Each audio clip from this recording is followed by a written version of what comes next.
బిస్మిల్లాహిర్రహమానిర్రహీం. రైతు సోదరులకు నమస్కారం. గత వీడియోలో మొత్తం 13 వీడియోలు రిలీజ్ చేయడం జరిగింది. అందులో ఎన్నో విషయాలు చెప్పడం జరిగింది. ఈ వీడియోలో ప్రత్యేకంగా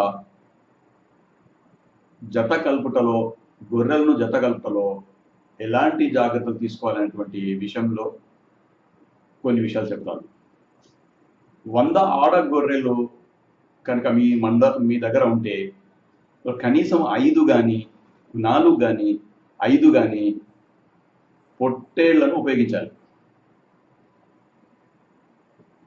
ఎందుకంటే మంద చాలా మంచిగా అభివృద్ధి అవుతుంది, సమతుల్యత ఏర్పడుతుంది. తర్వాత ఈ పొట్టేళ్ళు అనేటివి చాలా బలంగా దృఢమైనటువంటి విత్తనం పొట్టేళ్లను ఉపయోగించాలి. ఎందుకంటే బలంగా ఉంటే వాటి వీర్యం బలంగా ఉంటుంది, అంత ఉత్తేజంగా ఉంటాయి. అవి పుట్టే పిల్లలు కూడా చాలా ఉత్తేజంగా మంచి బలం ఆరోగ్యకరంగా బలంగా పుడతాయి. కాబట్టి మీకు తర్వాత వచ్చేటువంటి సంతతి, ఈ గొర్రెల మంద సంతతి చాలా బాగా వస్తుంది. అలాగే అమ్మటానికి కూడా ఈజీగా ఉంటుంది. తర్వాత ఇంకొకటి, ఎప్పుడైతే మీరు విత్తన పొట్టేలు కొనుక్కొస్తారో అప్పుడే చాలా జాగ్రత్తలు తీసుకోవాలి. విత్తన పొట్టేలు కొనేటప్పుడే చాలా జాగ్రత్తలు తీసుకొని కొనాలి. ఆ విషయం నేను గత వీడియోలో చెప్పాను. ఆ విత్తన పొట్టెలు తీసుకొచ్చిన తర్వాత ఒక ప్రత్యేకమైన పాకలో మీరు దాన్ని పెట్టి పోషించాలి. ఈ ఆల్రెడీ మీరు కట్టిన షెడ్లోనే ఒక గది, చిన్నగా గది కట్టాలని చెప్పి నేను ఒక వీడియోలో చెప్పాను. అదొకసారి మళ్ళీ ఒకసారి చూడండి మీరు దయచేసి. మీరు కట్టబోయేటువంటి ఆల్రెడీ మీరు కట్టిన షెడ్లోనే ఒక చిన్న 5-6 గొర్రెలు ఈ పొట్టేలు ఉండటానికి ఎంత స్థలం అవుతుందో దాన్ని బట్టి మీరు ఒక చిన్న రూమ్ కట్టేసి అందులో పెడితే వాటి మీద ఒక కన్నేషన్ ఉంచడానికి, దాని మీద ఆరోగ్యాన్ని, దాని మీద వాటిని గమనించడానికి, అవి ఆరోగ్యంగా ఉన్నాయా, వ్యాధిగ్రస్తులయ్యానా అనేటువంటి విషయం మీరు చూస్తానికి ఈజీగా ఉంటుంది. తర్వాత ఆహారం ఇవ్వటంలో కూడా, తర్వాత వ్యాధి నివారణ చర్యలు తీసుకోవటంలో, ఈ డీవార్మింగ్ చేయటంలో, ఇతరత్ర జాగ్రత్తలు తీసుకోవటంలో మీకు అనువుగా ఉంటుంది, చాలా బాగుంటుంది. కాబట్టి తప్పనిసరిగా ఈ విత్తనం పొట్టెలను ప్రత్యేకమైన పాకలో ఉంచాలి. ఈ విషయంలో రైతు సోదరులు తప్పనిసరిగా గమనించాలి. ఈ విత్తన పొట్టేళ్ళు తీసుకొచ్చిన తర్వాత పశు వైద్యుల ఆధ్వర్యంలో వాటికి వ్యాసెక్టమీ చేయించాలి. ఈ వ్యాసెక్టమీ చేయించటం వల్ల లాభం ఏంటంటే, ఈ వ్యాసెక్టమీ చేయించినటువంటి పొట్టేళ్ళు ఎదకొచ్చిన గొర్రెలను ఈజీగా గుర్తిస్తాయి. ఈ ఎదకొచ్చిన గొర్రెలను తొందరగా గుర్తించడం వల్ల అవి చూడి కట్టడంలో సహాయపడుతుంది. కాబట్టి మంద అభివృద్ధి చేయడంలో అది ఒక కారణం అవుతుంది. కాబట్టి వ్యాసెక్టమీ చేయించడం కూడా రైతులు చొరవ తీసుకోవాలి.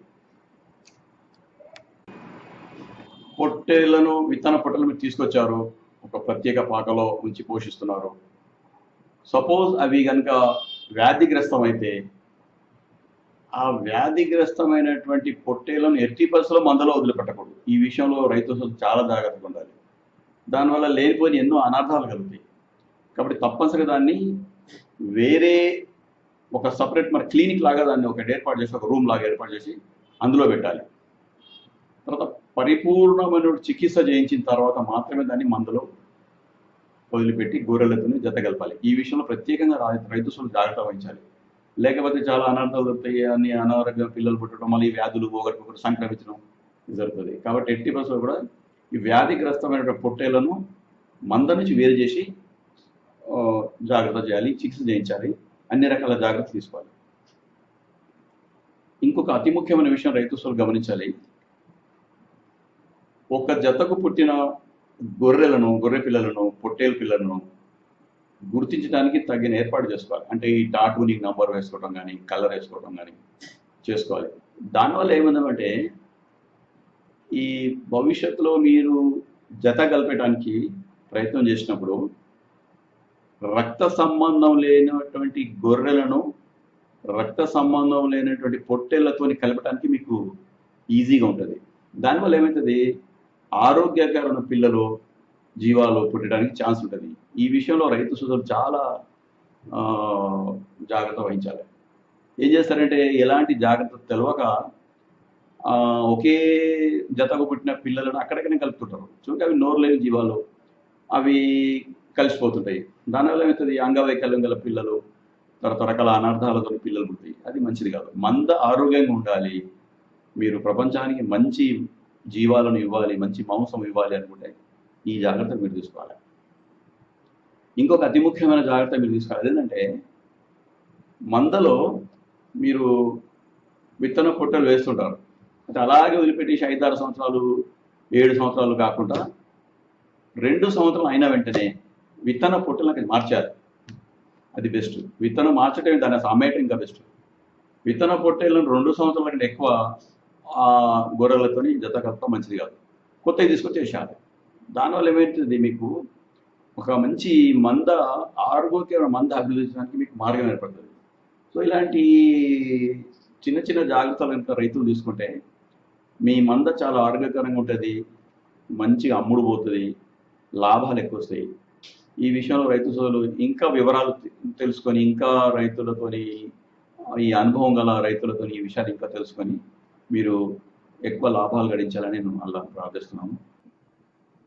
గొర్రె పిల్లల మరణం తగ్గించాలంటే ఎలాంటి చర్యలు తీసుకోవాలనే సబ్జెక్ట్ మీద ఈరోజు మనం మాట్లాడుతున్నాం. మీరు 100+5 యూనిట్ స్టార్ట్ చేశారు గొర్రెలది. అందులో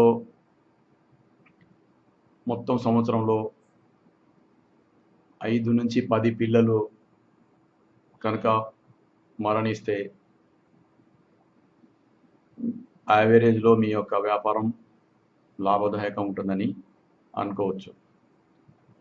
అలా కాకుండా 10కి మించి కనుక మీ యొక్క గొర్రె పిల్లల మరణాలు ఉంటే చాలా ఆలోచించవలసిన విషయము, జాగ్రత్త పడవలసిన విషయం.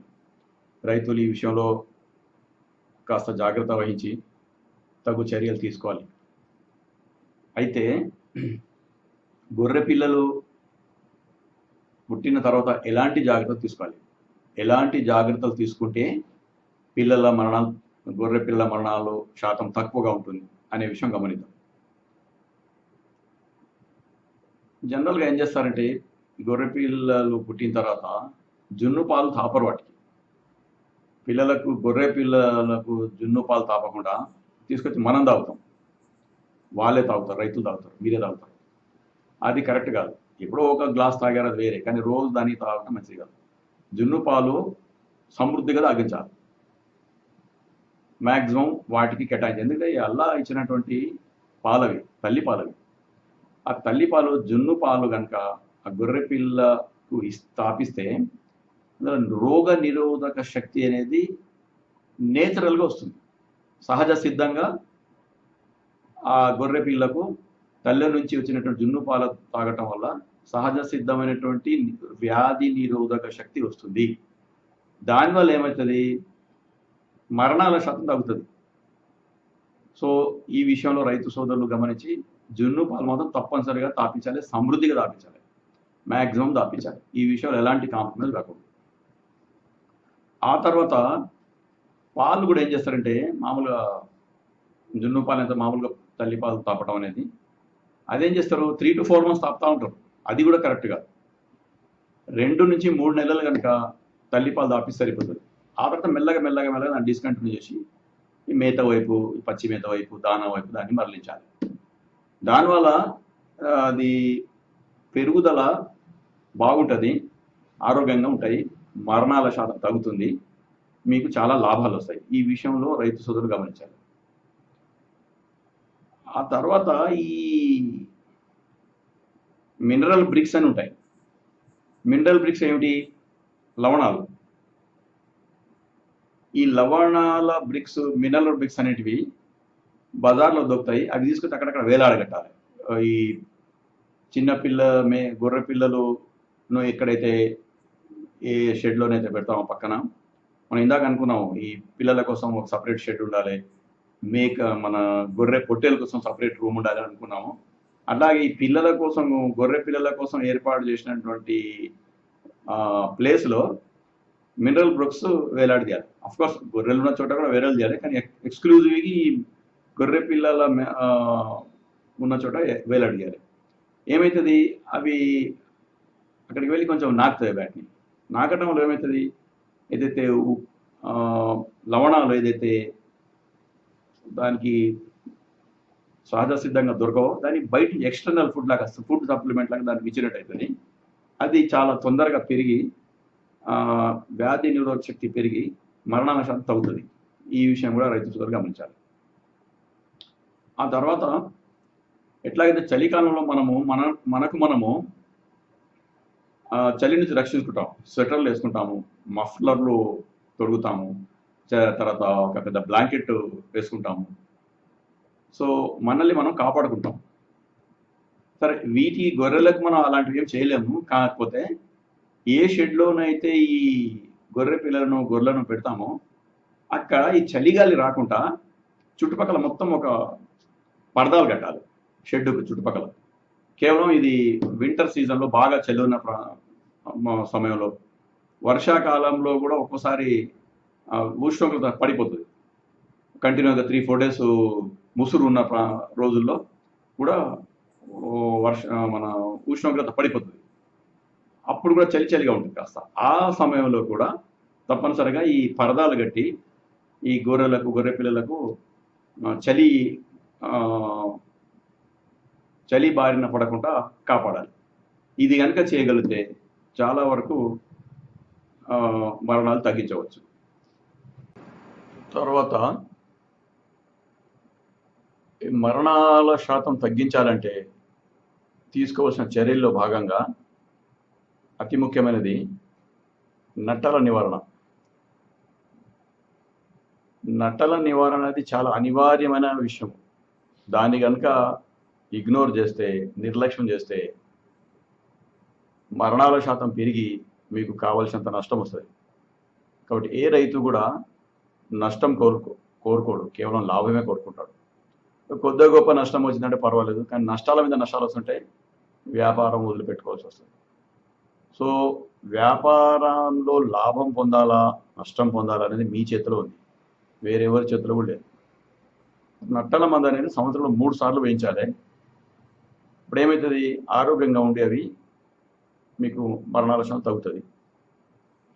ఈ డీవార్మింగ్, నట్టలు వస్తానికి కారణం ఏంటి అంటే,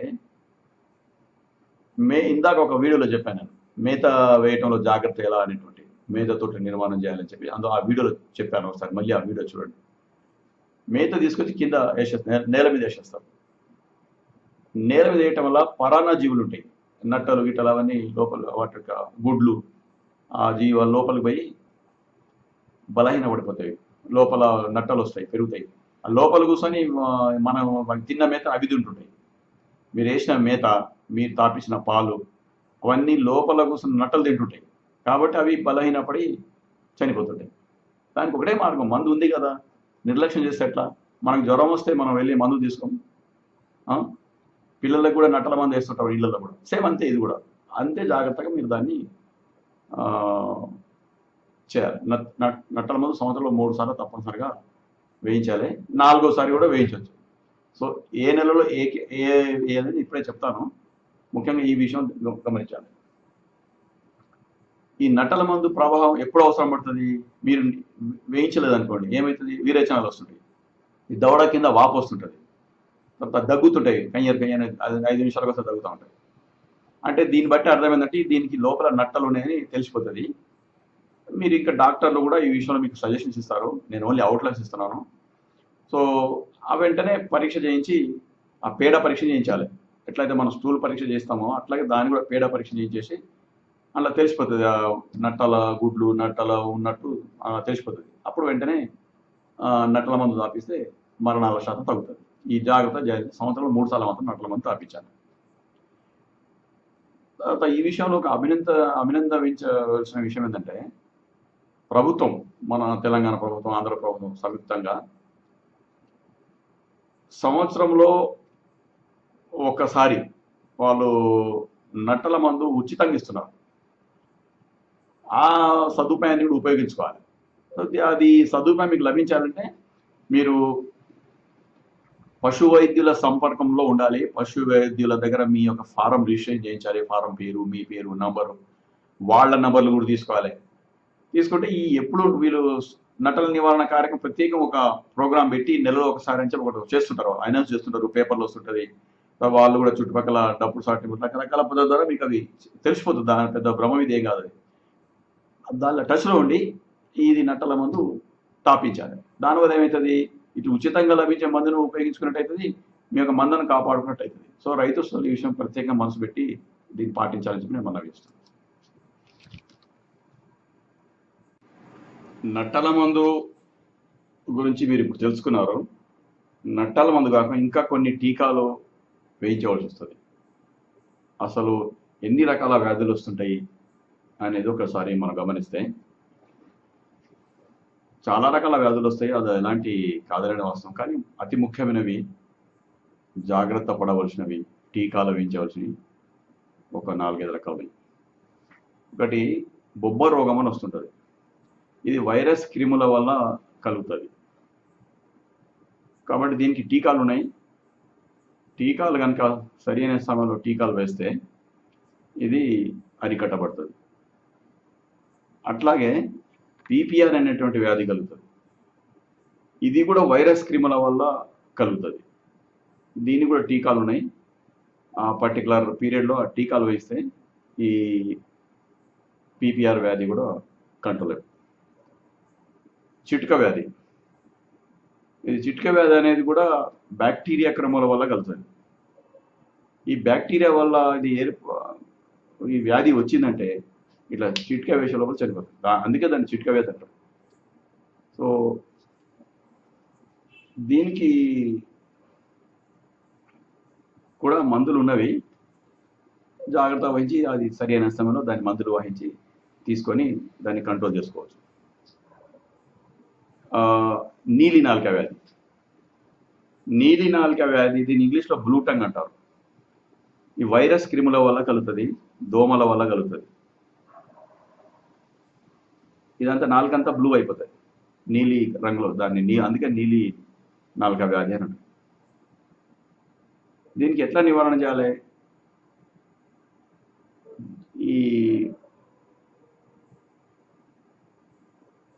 పాక లోపల, షెడ్ లోపల దోమలు రాకుండా జాగ్రత్త తీసుకోవాలి. అది చాలా ముఖ్యమైన జాగ్రత్త. సో ఎట్లా చేయాలి దోమలు రాకుండా అంటే దానికి సింపుల్, ఒక ఖర్చు లేనటువంటి ఉపాయం ఉంది. ఒక చిన్న కుంపట్ లాంటిది పెట్టి అందులో వేప పొగ వేసి సరిపోతుంది. ఇప్పుడు ఈ మధ్య మన ఇళ్లలో ఆల్ అవుట్ అని, జెట్ అని రకరకాల మన దోమలు పాల్గొంటే మన ఇంట్లో ఈ మధ్య యూజ్ చేస్తున్నాం. యాక్చువల్లీ ఒక 30 ఏళ్ల కింద, 40 ఏళ్ల కింద మా చిన్నతనంలో చూసాము, కేవలం వేప పొగని ఇంట్లో వేసేవాళ్ళు. ఇంట్లో వేసేవాళ్ళు, కొట్టాలలో కూడా వేసేవాళ్ళు. సో తప్పనిసరిగా ఈ వేపాకు పొగ వేయాలి. ముఖ్యంగా దోమలు బాగున్నటువంటి ఉండే సీజన్లో, వర్షాకాలంలో దోమలు ఉన్నవి అని కొంచెం గమనించిన వెంటనే పొగ వేయాలి. దానివల్ల ఏమైతే దోమలు పారిపోతాయి, నేచురల్గా వ్యాధి కంట్రోల్ అవుతుంది.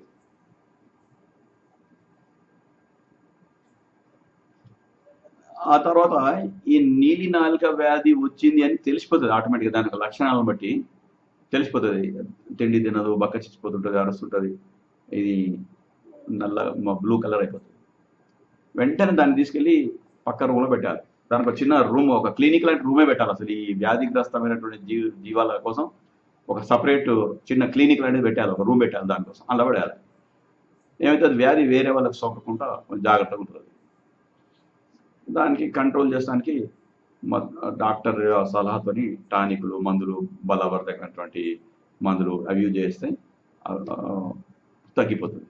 ఈ డాక్టర్ల సహకారం తప్పనిసరిగా ఈ విషయంలో తీసుకొని దీనికి సంబంధించిన టీకాలు ఇప్పించాలి. అప్పుడు ఆటోమేటిక్గా అవి కంట్రోల్ అయిపోతుంది. దీనివల్ల వచ్చే రిజల్ట్ ఏమిటంటే మరణాల శాతం తగ్గుతుంది. గొర్రెలు, గొర్రె పిల్లలు, పొట్టేళ్ళు ఇవి చనిపోవు, మరణాల శాతం తక్కువవుతుంది. తద్వారా మీకు లాభం ఎక్కువవుతుంది. ఎటువంటి లాభం ఎక్కువ రావాలనే ఉద్దేశమే కాబట్టి రైతు సోదరులు ఈ విషయం గమనించి జాగ్రత్త వహించాలి. సో ఈ నీలి నాలిక వ్యాధి గురించి ఇంకొక విషయం చెప్పాలి. బొబ్బ రోగము, పీపీఆర్ వ్యాధి ఇలాంటి వాటికి వైరస్ల వల్ల వస్తుంది, దానికి టీకా ఉంది, ఆ వ్యాధి రాకుండా నివారణ చేయవచ్చు. కానీ నీలి నాలిక వ్యాధికి టీకా లేదు. అయితే అందుకే పశువులు ఏం చేస్తారంటే డాక్టర్లు ఇంకొక ఉపాయం దానికోసం వాళ్ళు ఏం చేస్తారు, వ్యాధి తీవ్రతను తగ్గించడానికి కృషి చేస్తారు వాళ్ళు.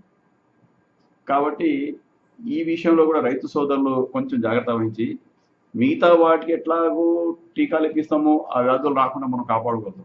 బ్లూ టంగ్ వచ్చిన వెంటనే, నీలి నాలుక వ్యాధి వచ్చిన వెంటనే అలర్ట్ అయిపోవాలి. అలర్ట్ అయిపోయి డాక్టర్ని కన్సల్ట్ చేసేసి వ్యాధి నివారణ చర్యలు చేపట్టాలి.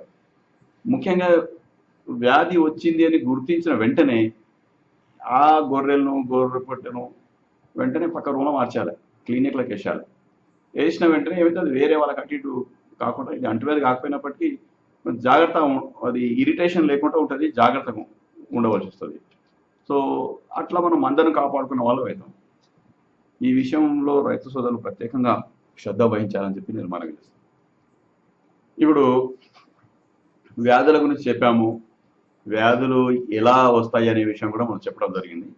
ఇప్పుడు ఏ నెలలో ఏ టీకా వేయించాలి అనేది కార్యక్రమం, నెలవారీ కార్యక్రమం మీకు వివరిస్తాను.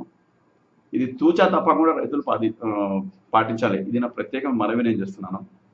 మీరు ఈ ప్రోగ్రామ్ను, నెలవారీ కార్యక్రమము ఈ సంవత్సరం పొడుగుతా ఉంటుంది. ఇది దాన్ని కనుక మీరు యాజ్ ఇట్ ఈస్గా పాటిస్తే చాలా వరకు మీరు వ్యాధి నివారణ చర్యలు తీసుకున్నట్టు అవుతారు. పశువుల ఈ జీవాల మరణాలు తగ్గుతాయి. తద్వారా మీకు లాభాలు ఎక్కువైతాయి. సో ఎక్కడ చూసినా ఆనందాలు ఉంటాయి, మీరు లాభాలు ఎక్కువ పొందుతారు. ఈ విషయం గమనించాలి. ఎలాంటి అజాగ్రత్త తీసుకోకూడదు. సో జనవరి నెలలో పీపీఆర్ వ్యాధి రాకుండా టీకాలు వేయించాలి. సో ఈ దక్కని జాతి, బళ్ళారి జాతి గొర్రెలు ఉంటాయి, వాటి ఉన్ని ఉంటుంది. దాన్ని ఆ ఉన్నిలో గోమార్లు గీమాలు అవి పెరగపోయి ఎంత అవి రాకుండా మొదటిసారి కత్తిరించాలి. ఇది జనవరి నెలలో తప్పనిసరి చేయాల్సిన పనిది. మీరు ఉదయం భోజనం, మధ్యాహ్నం భోజనం, సాయంత్రం భోజనం ఎట్లా టైం ప్రకారం మనం చేసుకుంటాము, అట్లా ఇది కూడా ఏ నెల కాణాలో చేసుకుంటే బాగా. జనవరి వచ్చిన వెంటనే పీపీఆర్ వ్యాధి సోకకుండా గొర్రెలకు టీకాలు వేయించాలి. తర్వాత ఈ బళ్ళారి జాతి, దక్కని జాతి గొర్రెలకు ఉన్ని కట్ చేయాలి. ఆ షేవరింగ్ మిషన్ అని దొరుకుతుంది, ఆ షేరింగ్ మిషన్ తీసుకొని కట్ చేయాలి. ఈయన ఇంతకుముందు చెప్పినట్టు షేరింగ్ మిషన్ తీసుకొని కట్ చేయాలి. తర్వాత ఫిబ్రవరి నెల గోమార్ల నివారణకు మందులు పిచికారీ చేయాలి. ఈ గోమార్లు అనేది ఏంటంటే చిన్నగా ఉంటాయి చాలా, అవి గొర్రెల శరీరానికి అత్తుకొని రక్తం తాగుతూ ఉంటాయి. తద్వారా ఏమైతుందంటే అవి మెల్లగా పక్క చిక్కిపోతుంటాయి, మనకు కనపడదు. ఎక్కడ ఉంటాయి అవి? వెంట్రుకల లోపల చూసుకొని ఉంటాయి, కనపడవు బయటికి. ఇట్లా కొంచెం ప్రత్యేకంగా దాని యొక్క వెంట్రుకలు ఇట్లా విడదీసి దగ్గర చూస్తే చర్మాన్ని కత్తుకొని తాగుతూ ఉంటాయి గోమార్లు. దాని పేరే గోమారి. ఇది గోమారి వచ్చిందంటే కొన్ని రోజుల తర్వాత చనిపోవడం ఖాయం. అది అదే గోమార్లు రాకుండా ఉండటానికి మందులు ఉంటాయి కొన్ని, అది డాక్టర్ల సహాయంతో మీరు మందులు కనుక్కోవాలి. నేను డాక్టర్ను కాదు, వెటర్నరీ డాక్టర్ నేను కాదు, కాబట్టి మందుల పేర్లు చెప్పకూడదు. అది ఎథిక్స్, మా విలువలకు విరుద్ధమైనటువంటి విషయం. అది ఎవరి పని వాళ్ళే చేయాలి. సో డాక్టర్ల సహకారంతో ఈ గోమార్ల పిచికారీ మందులు కనుక్కొని మీరు వాటికి పిచికారీ చేయాలి. దానివల్ల ఏమవుతుంది, ఆ గోమార్లన్నీ నివారించబడతాయి. తద్వారా మీ యొక్క మంద రక్షించబడుతుంది. ఈ విషయం రైతులు గమనించాలి. మార్చి నెలలో మొదటిసారి ఫస్ట్ టైం నట్టల నివారణ మందు తాగించాలి. ఆ తర్వాత దాని యొక్క ప్రాసెస్ స్టార్ట్ అవుతుంది. మీకు టోటల్గా కేర్ తీసుకున్నట్టు అవుతుంది. నట్టల నివారణ మందు తప్పనిసరిగా మార్చి నెలలో తాగించాలి. ఏప్రిల్ నెలలో గాలికుంటు వ్యాధి అనే దాన్ని రాకుండా టీకాలు ఇప్పించాలి, గాలికుంటు వ్యాధి. మే నెలలో చిటుకు రోగం రాకుండా వాటికి టీకాలు వేయించాలి. ఇది తప్పనిసరిగా చేయించవలసిన పని. జూన్ నెలలో మళ్ళీ ఒకసారి నట్టల నివారణ మందు తాపించాలి. మీరు మార్చి నెలలో తాపారు, ఏప్రిల్ మే మీరు వేరే, ఏప్రిల్లో మీరు గాలికుంటు వ్యాధికి టీకాలు ఇప్పించారు, మేలో చిటుకు వ్యాధులు రాకుండా టీకాలు ఇప్పించారు, జూన్ నెలలో నట్టల నివారణ మందు రెండోసారి తాపాలి. తర్వాత జనవరి నెలలో ఏమనుకున్నాం, దక్కని బళ్ళారి జాతి గొర్రెలకు ఉన్ని కత్తిరించాలనుకున్నాం మొదటిసారి. జూలై నెలలో మళ్ళీ అదే ఈ దక్కని జాతి బళ్ళారి జాతి ఇంకా మీ దగ్గర ఉంటే రెండవసారి ఉన్ని కత్తిరించాలి. దానివల్ల ఏమవుతుంది, గోమార నివారణ అనేది ఈజీ అయిపోతుంది. ఆగస్టు నెలలో మళ్ళీ గోమార్ల నిర్మూలన మళ్ళీ మనం రెండోసారి మళ్ళీ పిచికారీ చేయించాలి. ఫిబ్రవరి నెలలో ఒకసారి వేసాం, అదే మందు మళ్ళీ ఆగస్టు నెలలో కూడా ఒకసారి పిచికారీ చేయిస్తే అది గోమార్ల నివారణ జరుగుతుంది. తద్వారా మీకు మంద ఆరోగ్యంగా ఉండటానికి కారణమవుతుంది. సెప్టెంబర్ నెలలో మూడోసారి నట్టల నివారణ మందు తాపించాలి. దానివల్ల నట్టల నివారణ చేయటం వల్ల దాని లోపల ఉన్న నట్టాలన్నీ బయటికి వెళ్ళిపోయి ఆరోగ్యంగా ఉంటాయి. మంద బాగా పెరగటానికి, ఆరోగ్యంగా పెరగటానికి ఇది మార్గం ఏర్పడుతుంది. తర్వాత అక్టోబర్ నెలలో దొమ్మ వ్యాధి అనేది రాకుండా టీకాలు వేయించాలి, తప్పనిసరిగా చేయాల్సిన పని. నవంబర్లో అమ్మతల్లి వ్యాధి సోకకుండా గొర్రెలకు టీకాలు వేయించాలి. మళ్ళీ ఈ అమ్మతల్లి స్మాల్ చికెన్, దాన్ని స్మాల్ పాక్స్ అంట లాంటిదే అమ్మతల్లి అంటారు. అది దాని గుర్తుపట్టవచ్చు. వాటిని బట్టి మీరు అక్టోబర్ నెలలో వచ్చిన వెంటనే అందరికీ అన్నిటికీ టీకాలు వేయించాలి. అది వ్యాధి ఉన్నా లేపనా టీకాలు వేయించాలి. రావు, అసలు వ్యాధే రాదు. ఆ తర్వాత ఇప్పుడు డిసెంబర్ నెల, మీరు జనవరిలో స్టార్ట్ చేసిన డిసెంబర్లో వచ్చేసారు. ఒకవేళ కనుక మంద ఆరోగ్యంగా ఉండి చాలా బాగుంది అనుకుంటే నాలుగోసారి నట్టల మందు అవసరం లేదు. కానీ అక్కడక్కడ అవసరం ఉంది, తర్వాత తాగిస్తే బాగుంది అనుకుంటే డాక్టర్ల సలహా మేరకు